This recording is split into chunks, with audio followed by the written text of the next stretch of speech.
Salut! Bienvenue dans l'épisode 24 d'Inspiration, donc saison 4, épisode 24. C'est un podcast qui parle de tricot et de laine teinte à la main. Je m'appelle Christelle et j'espère que vous allez bien. Si vous êtes nouveau par ici, le podcast est mis en ligne sur YouTube tous les lundis à 17h.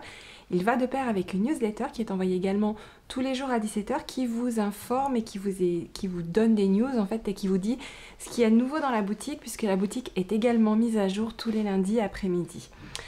Voilà, et si vous êtes... donc en tout cas, si vous êtes nouveau, bienvenue. Merci de me rejoindre pour cet épisode. Et si vous êtes des habitués du podcast, merci beaucoup. Ça me fait très plaisir de vous retrouver aujourd'hui. J'enregistre dimanche 31 juillet. C'est le dernier jour du mois de juillet. Demain, c'est le 1er août. Je me suis emmêlé les pinceaux sur les dates des mises à jour. Je ne sais pas pourquoi dans mon esprit, c'était lundi 2 août, mais non, c'est lundi 1er août. Donc la mise à jour de demain, je vais vous en parler dans cet épisode. Je vais également vous parler un petit peu au début de mon délai de préparation de commande qui a un peu évolué ces derniers mois. On va parler de comment utiliser la pochette à aiguille fixe des Maboule. On va parler de mon destache et on va parler de l'almanach du mois d'août et de la mise à jour surprise. Voilà. Peut-être pas dans cet ordre, mais en gros, on a quand même des choses à voir aujourd'hui ensemble. Donc la première chose, c'est je voulais vous parler de mon délai de préparation de commande. Puisque j'ai aucune plainte, aucune de ce genre, mais quand même des petits messages. Ah, j'aimerais bien savoir où en est ma commande. Je l'ai passé déjà, j'ai le sentiment que je l'ai passé de l'avoir passé il y a un moment, donc pourquoi est-ce qu'elle n'est pas encore partie? En fait, j'ai allongé mon délai de préparation de commande dans un souci de sanité mentale. Santé mentale. Sanité mentale. Non, tout simplement parce que aujourd'hui la boutique, quand je fais les mises à jour toutes les semaines, il y a quand même un gros volume de commandes à préparer. Et je me suis rendu compte que entre ce qui doit partir en précommande, ce qui doit partir immédiatement, finalement maintenant je fais un tri par date d'expédition prévue et je prépare les commandes par date d'expédition prévue et j'en prépare tous les jours, du lundi au vendredi. En général, j'essaye de ne pas travailler le week-end, mais j'en prépare tous les jours et je me suis rendu compte qu'en mettant un délai de préparation qui était entre une semaine et 15 jours, ça me permettait de vous les envoyer avant. Pour 90% des commandes, je pense, je dois envoyer un peu avant ou à la date prévue. Donc c'est en fait un délai qui fonctionne bien avec mon organisation aujourd'hui. Je travaille toute seule. J'essaye de préparer entre 15 et 20 commandes par jour.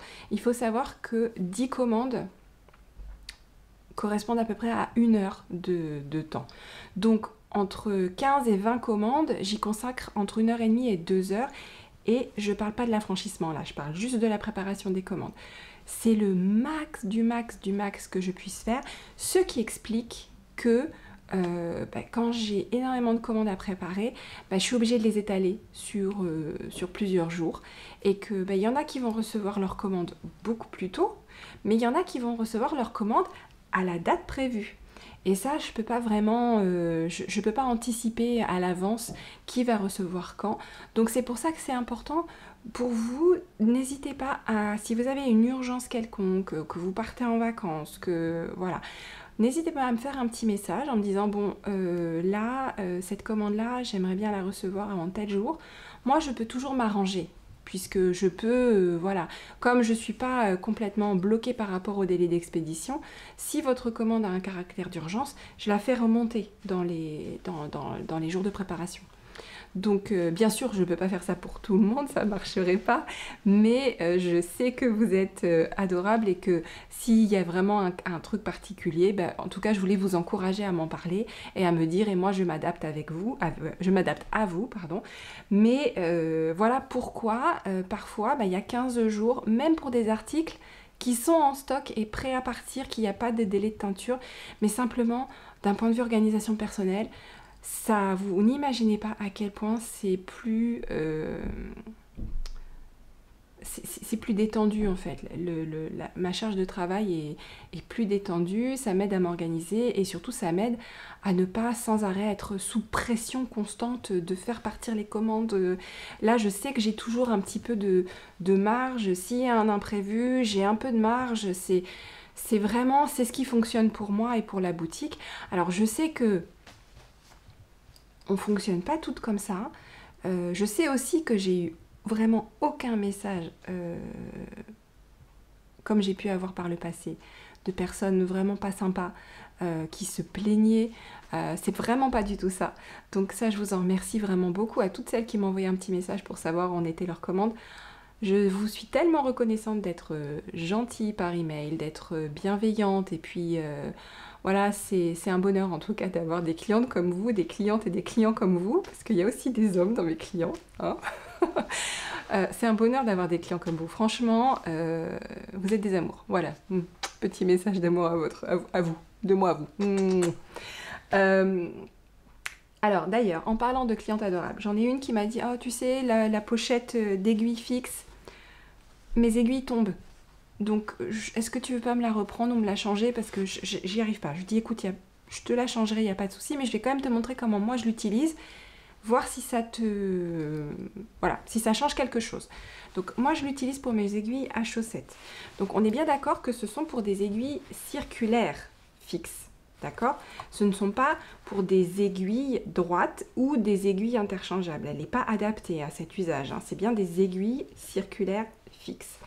En fait, j'utilise le bouton pression ici pour bloquer les aiguilles dans le câble enroulé et je fixe le bouton pression.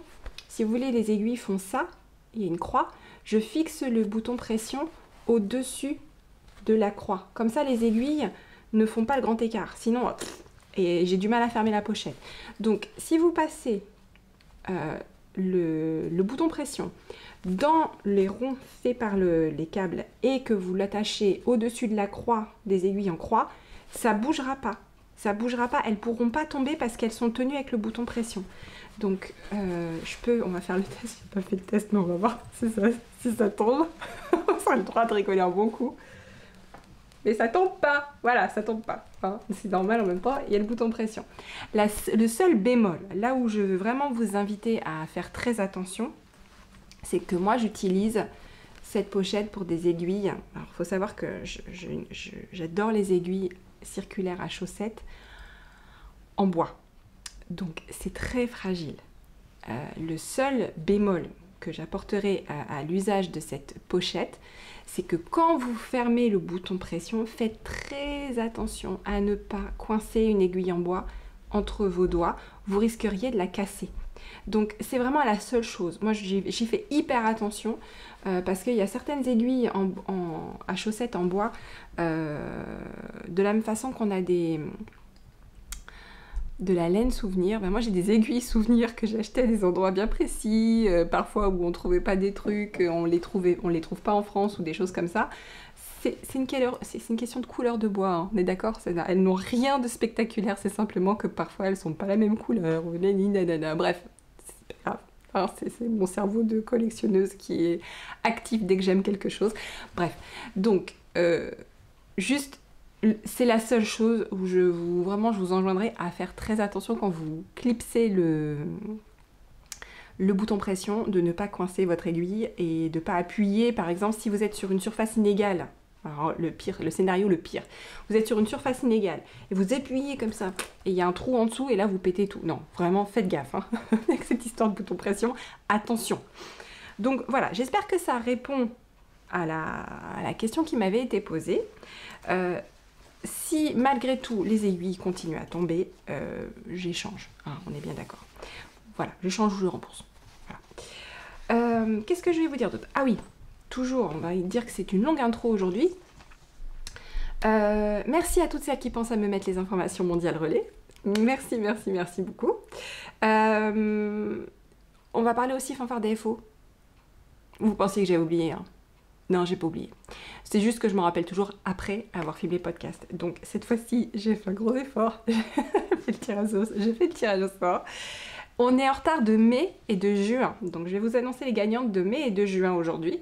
Sachant que juillet, comme on est aujourd'hui 31 juillet, vous avez normalement jusqu'à minuit ce soir. Donc je ne vais pas faire le tirage au sort avant que ce soit officiellement terminé. Ce ne serait pas juste pour celles qui veulent participer, ceux et celles qui veulent participer en dernière minute. Donc je vous donnerai le nom de la gagnante de juillet, normalement la semaine prochaine, si j'y pense. J'essaierai d'y penser, je vais me mettre un petit pense-bête. En tout cas, pour la fanfare des FO du mois de mai, la gagnante s'appelle Woolwen sur Instagram. Elle a fait un Find Your Fade avec des laines tricot stitch et chevaux solidaires dans les tons bleus qui est magnifique. Donc bravo Woolwen. Et juin, c'est... donc ça c'était une gagnante Instagram. Et juin, c'est une gagnante Ravelry. C'est Papillon003 qui a fait un Zweig. Je sais jamais si on dit Zweig ou Zweig. Un Zweig de Kathleen Hunter en brocéliande. Donc bravo à toutes les deux. Je vais vous contacter de mon côté, mais si vous êtes les premières à me contacter, c'est encore mieux. D'accord ? Vous pouvez répondre à la newsletter et vous me dites, normalement je vais reteindre. Je vous dirai ce que j'ai déjà en stock sur ces coloris, comme ça. S'il y a quelque chose qui vous intéresse dans les bases que j'ai en stock, on se met d'accord comme ça. Sinon, de toute façon, je dois en reteindre pour les salons du mois de septembre. Voilà, donc, de toute façon, j'en retendrai. Voilà, fanfare des FO. S'il y a quand même un truc dont il faut que je vous parle. J'ai oublié, mais enfin, il faut quand même que je vous en parle si je veux que vous veniez, parce que sinon je verrai personne, c'est pas cool. Je vais juste me remettre les dates d'équerre, parce que j'ai toujours un problème avec les dates. Voilà. Donc, 2 choses au mois de septembre. 2 choses, pas une chose, 2 choses. Je vous ai déjà parlé du salon, on va dire que c'est la partie agenda. Je vous ai déjà parlé du salon Laine à l'Est, d'accord? Donc, Laine à l'Est, c'est du 17 au 18 septembre. J'y serai en tant qu'exposante, je suis très contente. Je vous remets le lien pour que vous ayez toutes les infos, je vous remets le lien dans les notes de l'épisode. Mais juste avant ça, je ne vous l'ai pas dit, mais je serai à Lille.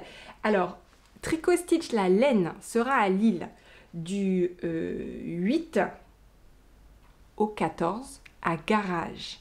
Il y a tout le mois de septembre à Garage, c'est un espace restauration, événementiel, happening, vachement sympa à Lille. Et tout le mois de septembre, il va y avoir un événement qui s'appelle Tricoter Happy. Et si on fait la liaison, c'est Tricoter Happy. Ok, sauf qu'il y a un H. Tricoter Happy. Donc, on m'a proposé d'en faire partie. J'ai dit oui. C'est complètement hors de ma zone de confort parce que je suis pas du tout avec des collègues teinturières. Je suis à côté de Fil d'Art et consoeurs, donc très nouveau pour moi. Néanmoins, je me suis dit que c'était vraiment pour moi, qui voulais de toute façon faire des choses dans le nord de la France. Donc, allons-y. Allons-y. Donc, j'ai un corner, donc pas tout le mois de septembre, hein, parce que voilà, c'est pas possible. Mais j'ai un corner qui va ouvrir Tricot et Stitch le 8 septembre jusqu'au 14 septembre. Donc ça veut dire du 8 au 14 septembre à Garage. Je vous mets les infos dans les notes. Vous retrouverez les laines Tricot et Stitch dans le corner. Et moi, j'y serai sur place le vendredi 9 et le samedi 10. Donc, si jamais vous êtes dans les parages ou que vous voulez faire un petit peu de route pour venir me voir, sachez que je serai à Lille, à Garage, le 9 et le 10. Et oui, j'enchaîne encore 2 trucs de suite, je sais. Mais en même temps, il y a tellement de dates en ce moment qui toup de partout que c'est compliqué de complètement éviter d'avoir 2 trucs auxquels je veux participer qui soient collés l'un à l'autre. Donc, c'est comme ça. Voilà, le mois d'octobre va être beaucoup plus calme, j'ai rien prévu, je ne fais pas felletin. Je vous l'ai dit, je crois, hein, j'ai pas été sélectionnée cette année, je savais que c'était possible, je suis très déçue, je vais pas vous m'en cacher, je suis super déçue, mais c'est comme ça, c'est le jeu, c'est un tirage au sort, je suppose, d'après ce que j'ai compris, donc je croise les doigts pour l'année prochaine. Et en attendant, j'ai du coup Barcelone qui arrive très vite derrière 5 et 6 novembre. Donc, ben en fait, c'est sûr que je suis déçue, mais en même temps, ça va être un petit peu plus facile parce qu'il y a toujours le calendrier de l'Avent dans l'histoire, hein, faut pas l'oublier. Voilà. D'ailleurs, petit update calendrier de l'Avent, j'ai réussi à peu près à atteindre un quart des quantités à ce jour.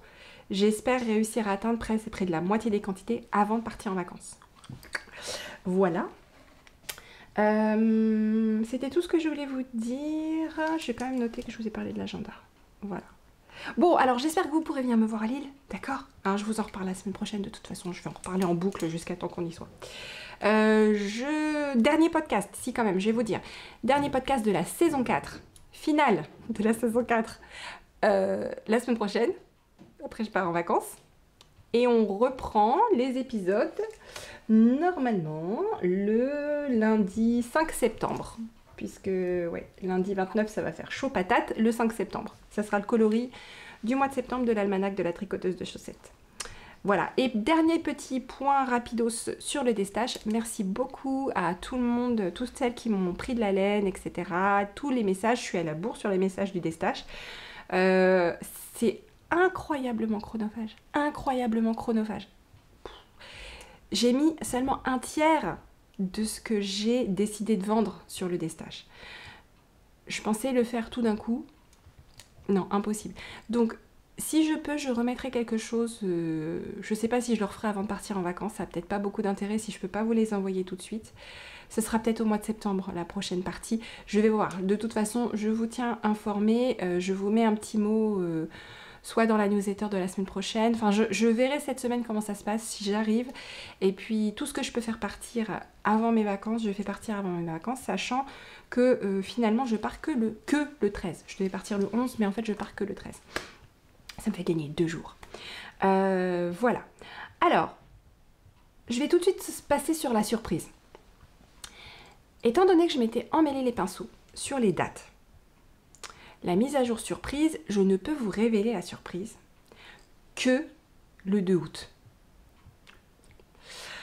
Donc, je peux rien vous dire aujourd'hui. Je peux rien vous montrer, c'est tout là. C'est là, je les touche. Là, en ce moment, je les touche. Voilà. Là, je suis en train de les caresser. Ok. Je peux pas vous les montrer. Donc, il y aura 2 newsletters cette semaine. Il y en aura une lundi, comme d'hab, à 17h. Et là, ça sera tout pour l'almanach de la tricoteuse de chaussettes du mois d'août, dont je vais vous parler dans 2 minutes. Et demain, pour vous, le mardi, en fait, à 18h, qui est l'heure de lancement,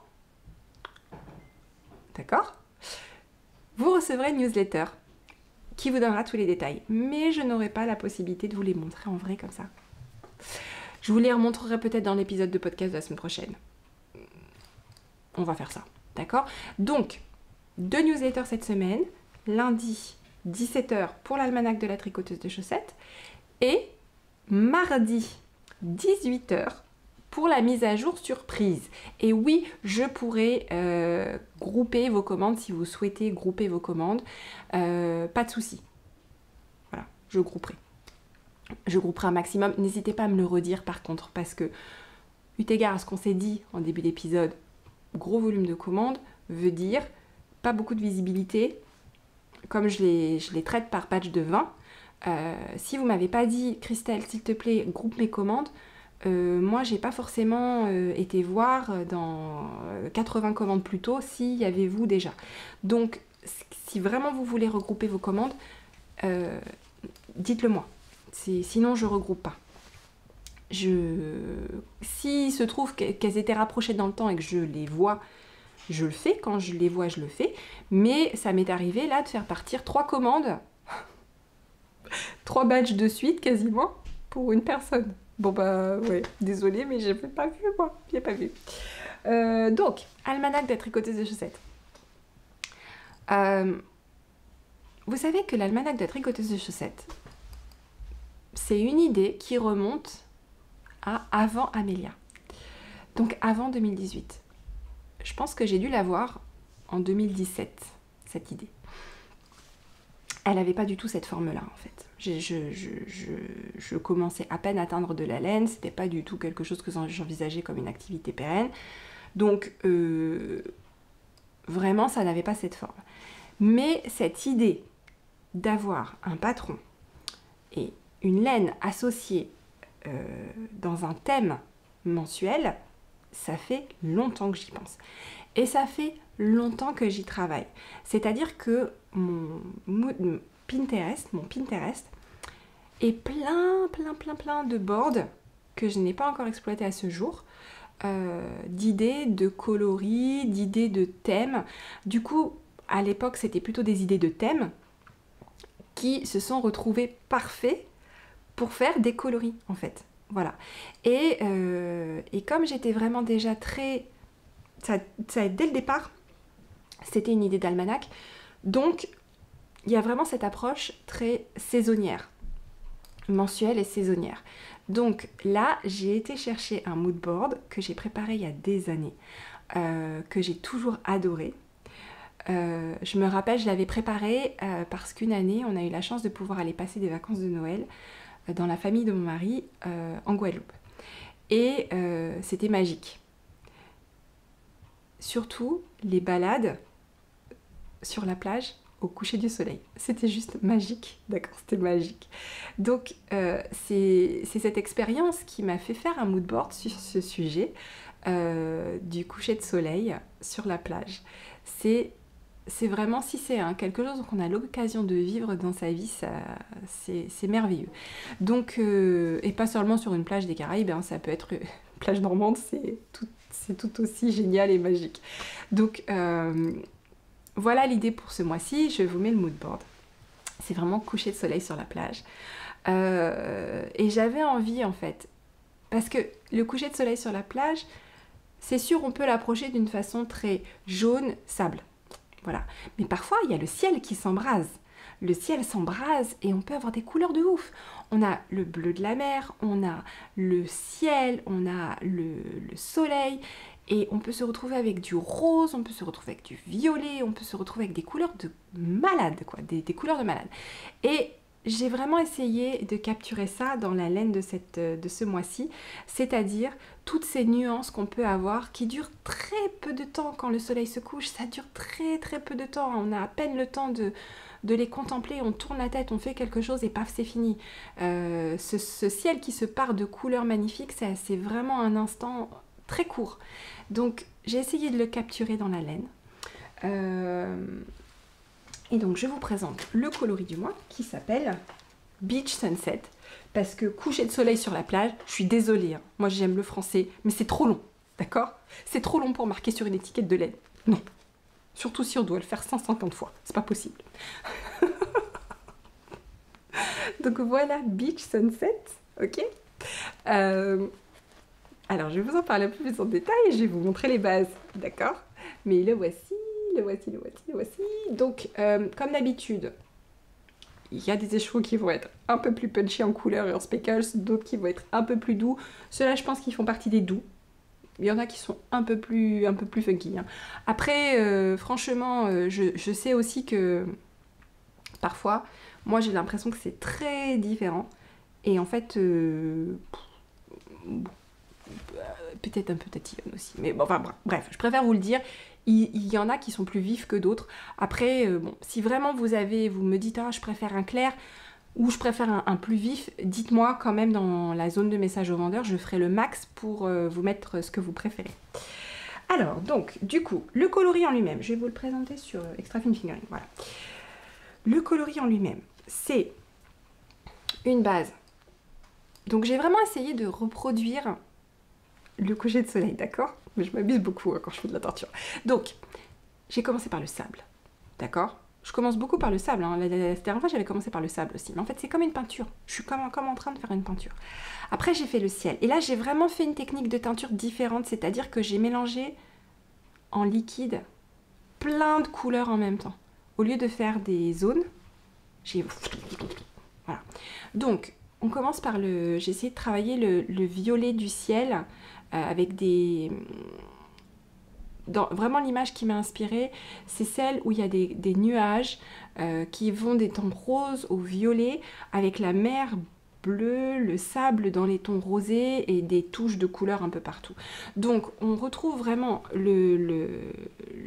cette couleur du ciel par ici. Voilà. Et puis le soleil, bien sûr, le soleil ici, qui est dans des tons plutôt chauds, plutôt orangés, puisque c'est le coucher de soleil. Et on retrouve la mer ici, et c'est là-dessus en fait que les échos vont être plus ou moins péchus. La mer, sur certains, va avoir des tons beaucoup plus prononcés. Comme ça, je vais peut-être vous en prendre un qui est un peu plus péchu pour vous montrer la différence.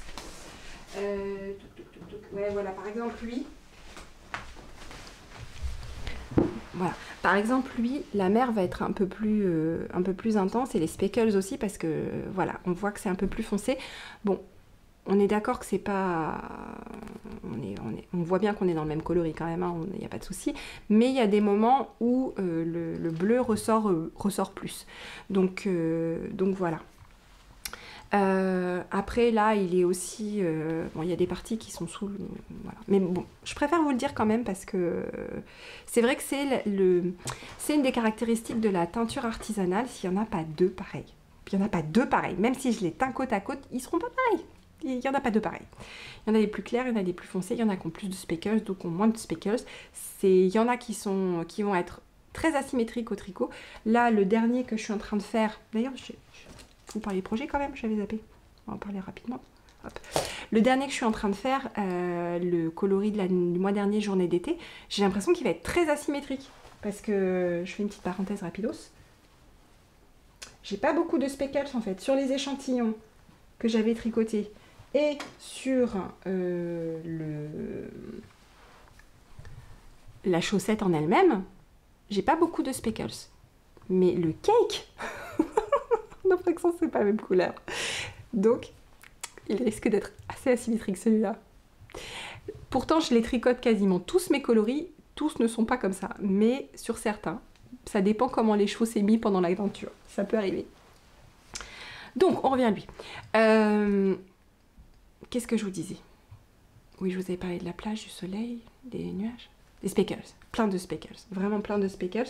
Et donc ça c'est sur Extra Fine Fingering, ça c'est sur Lurex, très belle en Lurex, très très jolie. Stellina, pareil, Stellina, j'en ai qui sont un peu plus péchus, celui-là est un peu clair. MCN, trop beau, vraiment belle.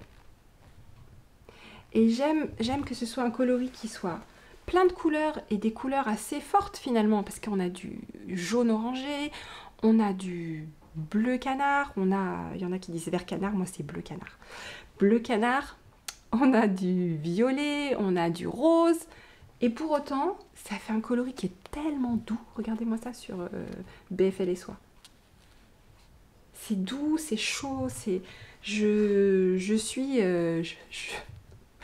J'adore ce coloris. Ça, c'est BFL. Alors, rappelez-vous, BFL, elle est jaune pâle au départ. Hein. C'est pour ça qu'elle est différente. Elle rendra différemment. Sur tous les coloris, elle rendra différemment. Et elle absorbe la couleur différemment aussi parce qu'elle n'a pas de nylon du tout. Et c'est structurellement, c'est une laine qui va prendre la couleur différemment. Donc, BFL est toujours différente. Toujours différente. Donc, voilà les coloris. Je suis amoureuse de ce coloris. Je suis amoureuse de ce coloris. J'avais pas idée qu'il allait rendre aussi bien. C'est une des rares fois où ça rend encore mieux que ce que je voulais. Ce truc de fou, ça m'arrive tellement rarement. Lui, il est encore mieux que ce que j'avais dans la tête. Quand je l'ai fini et que je l'ai mis à sécher et que je l'ai mis en écheveau, surtout, j'arrive pas à savoir si j'aime ou pas tant que c'est pas en écheveau. Et que je l'ai mis sur mon bureau, là, j'étais... Je l'adore. J'ai envie de faire aussi du mohair et soie. Alors il fait beaucoup trop chaud en ce moment pour tricoter du mohair et soie, moi j'y arrive pas.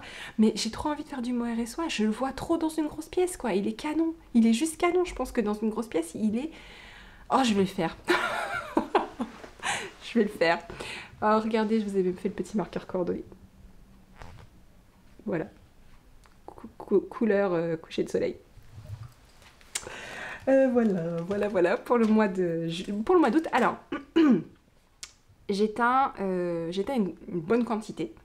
des chevaux qui sont prêts à partir avant que je parte en vacances. Donc, suivant comment il va partir, comment le coloris va partir dans la boutique lundi, je serai capable de refaire une fournée et de l'envoyer avant de partir en vacances, mais une seule. Donc, on va voir comment ça se passe, mais normalement, tout ça plus une fournée qui représente 30 écheveaux pourra partir, non, 20 écheveaux, pourra partir avant que je parte en vacances. S'il vous plaît vraiment et qu'il faut que j'en fasse plus, ça partira après par contre. Sachant que la boutique réouvrira le 5 septembre. Je pense que je vais la fermer pendant les vacances en fait. Soit je la ferme, soit je la laisse ouverte mais avec des délais d'expédition d'1 mois et demi pour couvrir la période des vacances. Voilà, et après on va faire le petit point sur les projets. Alors, j'ai quand même réussi à avancer sur mes projets, pas tant sur le design, mais sur les projets, les chaussettes en tout cas. Donc ça vous l'avez vu, hein, je vais attaquer le talon là. Donc chaussettes Drunken Geese, socks et coloris du mois de juillet de l'almanach de la tricoteuse de chaussettes. Février, le patron que j'avais improvisé, j'ai le talon est fait. Voilà, donc ça on est en bonne voie pour avoir une paire, je suis très contente. Et la troisième paire que j'avais sur les aiguilles, c'est Grimoire, en Cozy Season. Bah, typiquement ce coloris là, il n'est pas du tout asymétrique, par exemple. Voilà. Lui non plus. Pas du tout. Ça dépend. Voilà, Grimoire sur Cozy Season. J'ai encore un petit peu à faire avant le talon. Hein.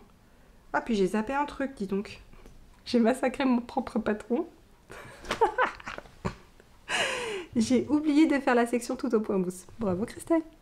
Félicitations. Je ne déferai pas. Non, je ne déferai pas. Elle restera imparfaite. Elle sera parfaitement imparfaite. Voilà. Et alors le design, eh ben, j'ai un peu avancé, mais enfin pas tant. Parce que pas beaucoup de temps pour tricoter finalement. Mais il a quand même grandi un petit peu. Alors, il a quand même grandi pas mal. J'ai presque fini le premier écheveau quand même. Donc ça c'est cool. C'est tellement satisfaisant à tricoter. Je ne vous raconte pas comment c'est satisfaisant à tricoter. Le point est tellement facile et on voit tellement vite se dessiner les fleurs que c'est hyper satisfaisant. D'ailleurs, je pense que je vais appeler ce design Satisfaction. J'y pensais ce matin. Je pense que je vais l'appeler Satisfaction. Parce que franchement, on a eu réconfort et là on va avoir satisfaction. C'est vraiment le sentiment dominant à chaque fois que je le prends, c'est satisfaction. Je suis trop contente de faire ce truc et c'est incroyablement satisfaisant. Donc voilà, il y en a un on a le nom rapidement en fait. Et voilà, je pense qu'on a fait le tour de tout ce que je voulais vous dire aujourd'hui. Voilà. Oui, j'étais chez le coiffeur. Et oui, elle me fait du gris. C'est pas ma coiffeuse de d'habitude et je lui ai jamais demandé ça. Et c'est trop gris à mon goût, mais je vais vivre avec. Voilà. Et un autre truc, quand même, je partage avec vous, ce grand moment. J'ai des lunettes que je peux pas mettre pendant le podcast parce que vous voyez le reflet de ouf. Voilà, c'est pas possible. Mais ça y est, j'ai des lunettes. Ça y est, j'ai des verres progressifs. Je suis passée de l'autre côté de la barrière. J'étais un peu dans le déni. J'ai mis... Il a fallu que l'opticien me rappelle 3 fois pour que j'honore mon rendez-vous. Chaque fois, j'oubliais. C'est pas que je voulais être mal polie, hein. C'est pas ça, c'est que... Non, je refusais. Voilà. C'est tout pour cette semaine. Donc, je vous dis à lundi prochain dans le podcast, à mardi dans la newsletter. Et je vous fais des gros bisous et bonne semaine. Et bonnes vacances à ceux qui sont en vacances. Ciao! Et j'ai zappé de vous dire un truc. Le patron de ce mois-ci. Il n'y avait pas quelqu'un pour me le dire, j'ai oublié, franchement. C'est les Pearl Cottage Socks de Mara Catherine Briner. Je regarde parce que j'avais zappé le... Je l'ai mis sur mon ordi. Voilà. C'est des sockets, je vous les mets là parce que vous ne voyez pas. C'est des sockets, donc c'est très bien pour le mois d'août. Voilà. J'adore cette designer. Si vous ne connaissez pas ce qu'elle fait, allez voir, c'est très beau. Les châles aussi sont magnifiques. Et c'est une designer californienne. Et là, ce qui est très sympa sur ces chaussettes, c'est les côtes. En fait, il n'y a pas de côtes. C'est des bords. Je vous laisse voir, vous allez voir, c'est super rigolo, franchement, trop cool.